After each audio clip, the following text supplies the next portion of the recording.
Very good evening दोस्तों।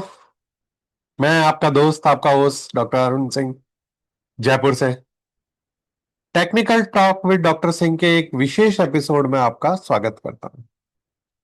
आज का एक विशेष एपिसोड एक एस्ट्रोलॉजी के एक विशेष इवेंट जो कि इस समय आसमान में घटने वाली है। मंगल महाराज का अपनी नीच की राशि कर्क से अपने मित्र अपने राजा की राशि सूरज की राशि सिंह में प्रवेश। मार्स लियो में जा रहा है और लियो में उसका सामना वहां बैठे केतु के साथ होगा। क्या होगा जब आसमान के दो बड़े विंसक वॉरियर मंगल और केतु। केतु धर्म की ध्वजा है और मंगल धर्म का सेना नायक है। क्योंकि हम हमेशा यही कहते हैं कि आपका मंगल है, मंगलमय आपका सब कार्य मंगलमय हो। तो सब चीजों के अंदर मंगल की जो महत्वता है वो इसी बात से जानी जा सकती है कि मंगल का नाम ही मंगल करने के साथ जुड़ा हुआ है। सूरज की राशि सिंह के अंदर मंगल का प्रवेश होगा, जो कि मंगल की तरह फायरी राशि है, अग्नि तत्व की राशि है। क्योंकि मंगल जल तत्व की राशि कर्क जो कि चंद्रमा की राशि है, उसमें वो नीच की राशि है। वे वो अपने आप को अनकंफर्टेबल फील करते हैं। मंगल का नीच राशि कर्क के अंदर एक बहुत लंबा गोचर रहा है और उसके बाद अब वो बड़े दिनों बाद में, क्योंकि मंगल कर्क में दो बार आए हैं। एक बार कर्क में आए थे, फिर उसके बाद रिट्रोग्रेड होने के कारण वो एक बार वापस जेमिनी में चले गए और जेमिनी से वापस अब कर्क में आए हैं और अब कर्क से सिंह राशि में प्रवेश करेंगे। इन सारी बातों का ग्लोबल मार्केट के ऊपर और इंडियन मार्केट निफ्टी के ऊपर क्या फर्क पड़ेगा, इसको हम डिस्कस करना चाहते हैं।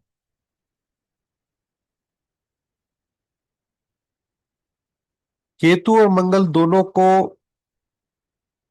विनाश का कारक माना गया है। दोनों सर्जन है। दोनों का मतलब है कि इस जगह पे दोनों एक साथ जिस जगह को देखते हैं उस जगह पे कोई ना कोई दुर्घटना जरूर होती है। लेकिन दोनों का एक साथ आना मंगल ध्वज कीर्ति योग बना रहा है।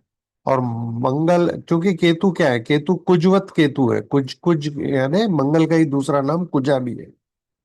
तो मंगल इटसेल्फ वॉरियर है और जो केतु है वो मंगल की तरह काम करते हैं। तो सीजरिंग इफेक्ट का इफेक्ट देखने को मिल सकता है। जिस राशि के अंदर ये दोनों हो उस राशि के अंदर तो हम इस मंगल और केतु का सिंह राशि में प्रवेश होने के कारण हम ऐसा सोच सकते हैं कि शायद किसी राज्याध्यक्ष के साथ में कोई दुर्घटना घट जाए, या कोई राजा या कोई लीडर या टॉप लीडर्स जो है उनके ऊपर किसी किस्म की उनको सावधान रहना चाहिए। मैं इससे ज्यादा उन लोगों के बारे में नहीं बोलूंगा। लेकिन ये युद्ध विनाश का कारक भी बन सकते हैं, बशर्ते इस राशि से संबंधित लियो लियो राशि से संबंधित लोगों के लिए ये घटनाक्रम हो सकता है। मंगल का ये 2025 का गोचर है, जिसके अंदर ये मिथुन राशि में जनवरी में आ गए थे पिछले साल 25 के अंदर। और मिथुन राशि से कर्क राशि में अप्रैल 3 को आए और उसके बाद में अप्रैल 3 को कर्क राशि में आने के बाद में ये सिंह राशि के अंदर 7 जून को आएंगे। इस इस गोचर को हम स्टडी करने की कोशिश कर रहे हैं। इस बीच में मंगल ने पिछले साल 7 दिसंबर को रिट्रोग्रेड हुए थे और उसके रिट्रोग्रेड होने के कारण ये कर्क राशि में ऑलरेडी थे और वहां से ये मिथुन राशि के अंदर आए। और प्रोग्रेसिव कब हुए हैं ये? 24 फरवरी को। मंगल का जो तारा अस्त होगा वो होने वाला है 1 नवंबर को। और 1 नवंबर से 182 दिन के लिए मंगल अस्त हो जाएंगे। ये पीरियड मुझे बहुत ही डेंजरस पीरियड लग रहा है एस्ट्रोलॉजिकली। 1 नवंबर 2025 से 2 मई 2026 का जो कालखंड है, इसके अंदर बहुत बड़ी बड़ी घटनाओं के घटने की संभावना है, क्योंकि मंगल अस्त है तो अमंगलकारी स्थितियों के बनने की संभावनाएं बहुत ज्यादा बढ़ जाती है। ये आप लोगों के लिए मैंने एक बड़ी मेहनत करके कि कौन से प्लेनेट को, ये पिछले साल 10/5/2023 को मंगल कैंसर में थे, कर्क राशि के अंदर नीच के थे। उसके बाद में ये लियो राशि के अंदर 2023 की जून में आए। 2024 के अंदर मंगल का लियो में प्रवेश नहीं हुआ है। उन्होंने ये पूरा पीरियड बाकी सारी राशियों में निकाल लिया, लेकिन अब जाके ये पीरियड ट्रांजिट कर रहा है। इनमें कौन से में कैसे इफेक्ट पड़ रहा है, किस कारण से ये इफेक्ट बदल रहा है, इसको अपन एक बार आगे चल के डिटेल में डिस्कस करेंगे। अगर मंगल का जिक्र हो रहा है और मंगलवार के हनुमान जी का जिक्र नहीं हो, ऐसा पॉसिबल नहीं है। वीर हनुमान जी आज आज मेरे साथ में, मेरे इस यूट्यूब के इस वीडियो के अंदर शुरू से साथ में बैठे हैं। बजरंग बली की जय। वीर हनुमान सदैव सबका मंगल करें, इसी कामना के साथ अपन आगे का एपिसोड और मंगल के बारे में जानने की कोशिश करते हैं। मंगल की कोर कैरेक्टरिस्टिक क्या है? मंगल जी हनुमान जी की तरह ही बिल्कुल वीर है, और इनका संस्कृत नाम कुजा है। ये फायरी, मस्कुलाइन, अग्रेसिव नेचर है इनका। और ये गवर्न किसको करते हैं? एक्शन, एनर्जी, वॉर, करेज, एम्बिशन, वेपन्स, रियल एस्टेट, जमीन का कारक भी होता है मंगल। और टेक्नोलॉजी का, स्पेशली दोज टेक्नोलॉजी जिसके अंदर फर्नेस का यूज होता हो, हैवी फर्नेसेस हो, उनका यूज होता। कॉपर के भी कारक है मंगल। और एस्ट्रोलॉजिकल पोजीशन क्या है? ये दो राशियां मेष और स्कॉर्पियो को गवर्न करते हैं। मेष राशि और स्कॉर्पियो राशि को करते हैं। और एग्जल्टेड किसमें होते हैं? ये मकर राशि के अंदर एग्जल्टेड होते हैं, और चंद्रमा की राशि कर्क के अंदर डिबिलेटेड होते हैं।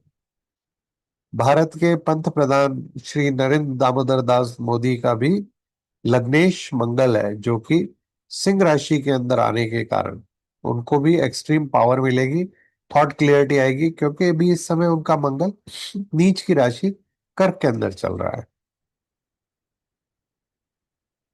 मंगल एट्रीब्यूट्स इन डिटेल में देखा जाए तो जेंडल मस्कुलाइन है, एलिमेंट फायर है, और टेम्परामेंट कैसा है? एग्रेसिव है, फाइटर है ये। और डायरेक्शन किसको गवर्न करते हैं? मंगल साउथ को गवर्न करते हैं। और मेटल किसको गवर्न करते हैं? ये कॉपर को गवर्न करते हैं। कुछ लोग इनको सोने का भी कोनर मानते हैं। क्यों? क्योंकि गोल्ड को मंगल के कारण गोल्ड की प्राइस में भी बढ़ोतरी देखने को मिलती है। प्रोफेशन कौन कौन से होते हैं जो मंगल रूल करते हैं? Military, police, engineering and technology, surgeon.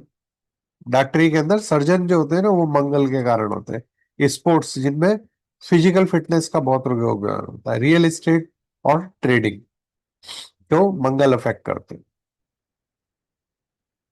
Bullish market trigger क्या आ सकता है मंगल के कारण? मंगल कब कब बुलिश होंगे? जब या तो मेष राशि में हो, या स्कॉर्पियो में हो, या कैप्रिकॉर्न में हो, या लियो में हो।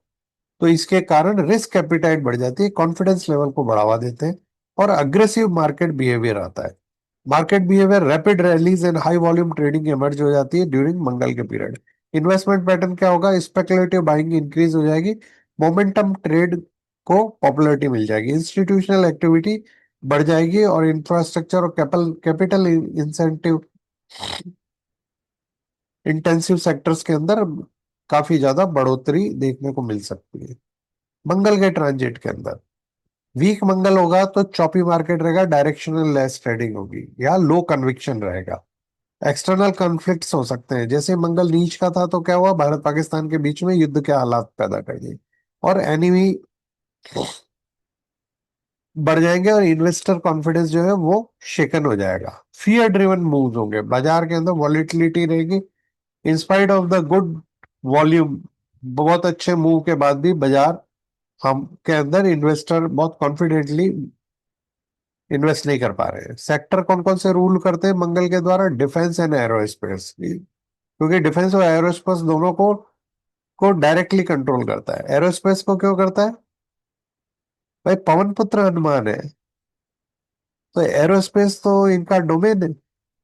और डिफेंस, मंगल है युद्ध का सेनापति है, सेनापति को क्या चाहिए?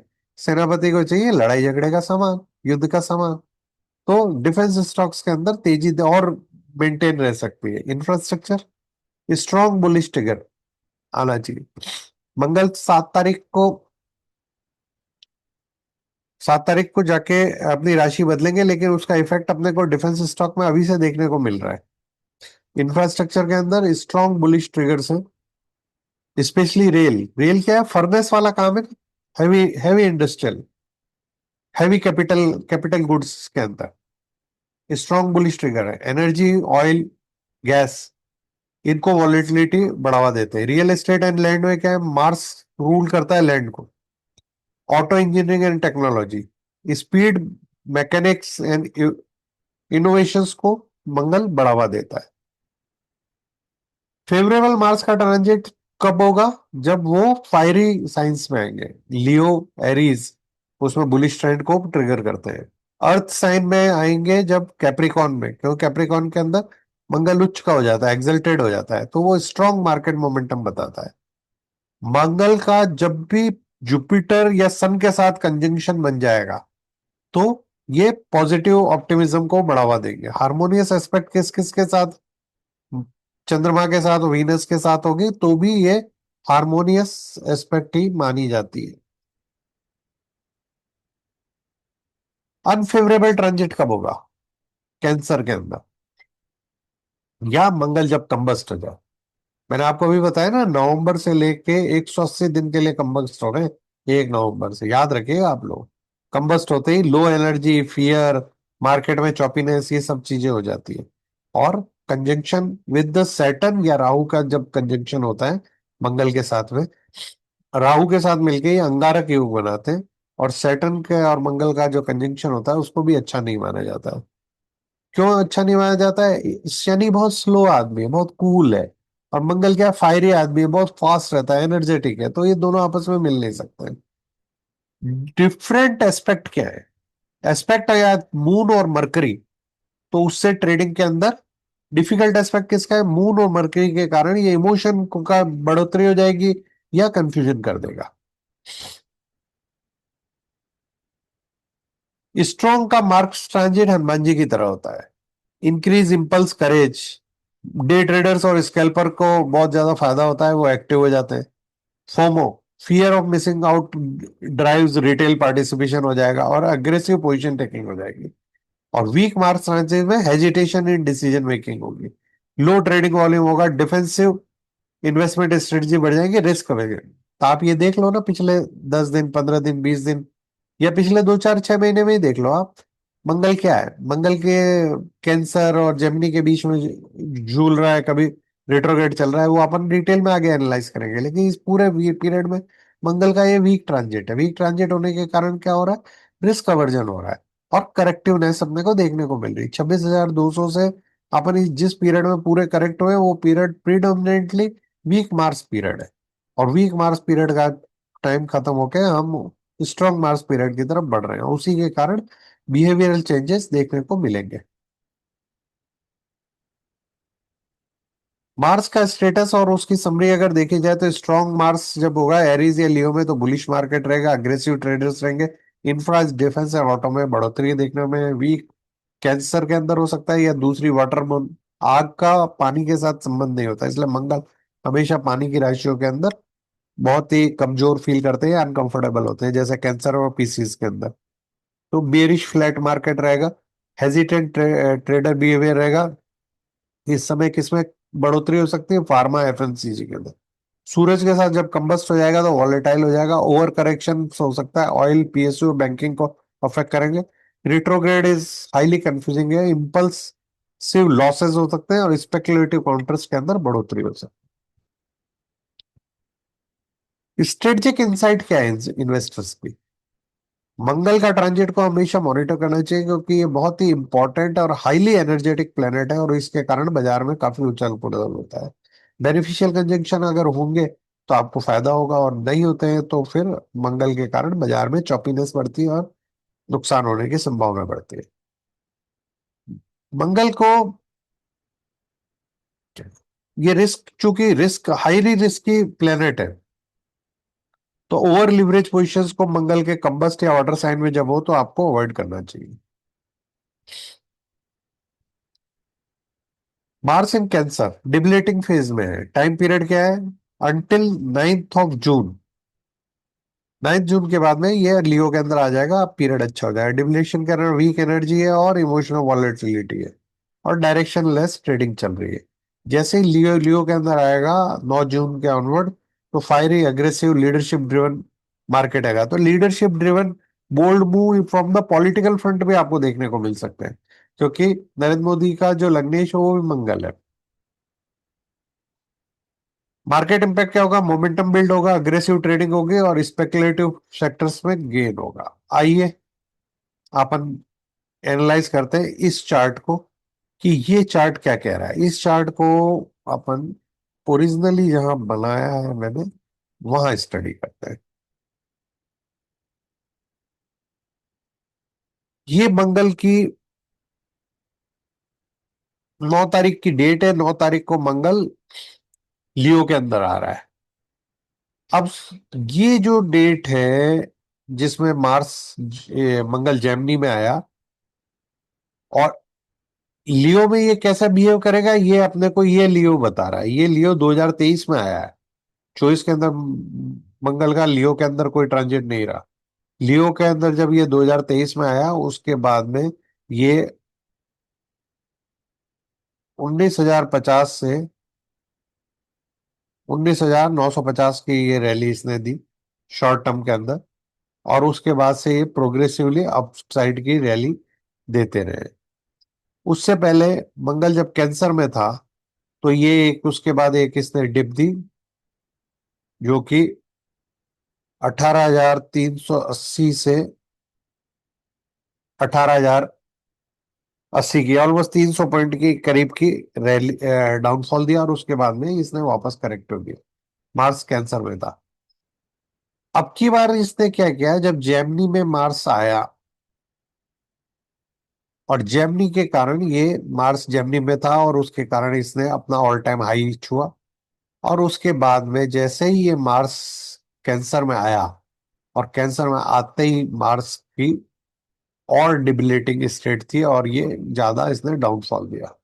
कैंसर के एंड में इसने एक बार वापस बाउंस बैक दिया, और इस बीच में ये टॉप पे पहुंच के, ये जैसे ही मार्स रेट्रोग्रेड हुआ, ये जो पर्पल लाइन दिख रही, ये रेट्रोग्रेड मार्स का स्टार्ट है।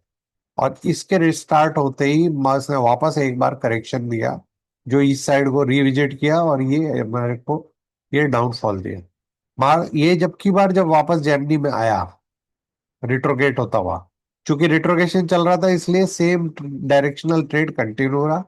ये जो पर्पल लाइन थी, इस पे जाके रिट्रोगेशन खत्म हुआ, और रिट्रोगेशन खत्म होते ही उसके बाद 2-3 दिन के अंदर इसने एक रिवर्सल ट्रेड अपने को दिया, जो कि काफी अच्छा ट्रेड था। इस बीच में क्या हुआ, मार्स ने जब प्रोग्रेसिव होके जब वापस आया, तो ये वंस अगेन 3 अप्रैल को इसने 3 अप्रैल को इसने क्या किया, वापस कैंसर के अंदर प्रवेश किया। कैंसर नीच राशि में प्रवेश करते ही इसने एक मैसिव सेल ऑफ की, रैपिड मैसिव सेल ऑफ की कैंडल दी, और 21,700 का लो टच किया। 21,700 का लो टच करने के बाद में, अब आप कहोगे कि जब ये कैंसर के अंदर मंगल था, और ये 8 तारीख तक इसने 1,000-1,200 पॉइंट का डाउन डिप दिया, तो मंगल तो अभी भी कैंसर में ही चल रहा है। तो कैंसर में चल रहा है, तो ये उसके बाद ये यहां से लेके इस पॉइंट तक की तेजी कैसे आई? इस पॉइंट की तेजी इसलिए आई क्योंकि ये जो 7 तारीख और 8 तारीख का जो ट्रेड है, जहां से बाजार अप्रैल में रिवर्स हुआ, उस दिन मंगल के साथ में चंद्रमा था, और नीच मंग राजयोग बना रहा था। नीच का प्लेनेट जब भी नीच भंग होगा तो वो रिवर्स फल देगा, इसके चलते तेजी आई। और फिर सूरज ने क्या किया, 15 अप्रैल को, 15 अप्रैल को सूरज आ गया मेष राशि में, उच्च का हो गया। और मेष राशि में उच्च का होने के कारण आपका नीच भंग राजयोग 1 महीने के लिए सूरज ने बना लिया, 15 अप्रैल से 15 मई तक। और 15 मई को जैसे ही सूरज का नीच भंग खत्म हुआ, उसके बाद जो बाजार के अंदर इस पूरे पीरियड, नीच भंग के पीरियड के अंदर जो तेजी नजर आ रही थी, वो तेजी खत्म होती हुई दिख रही है अपने को।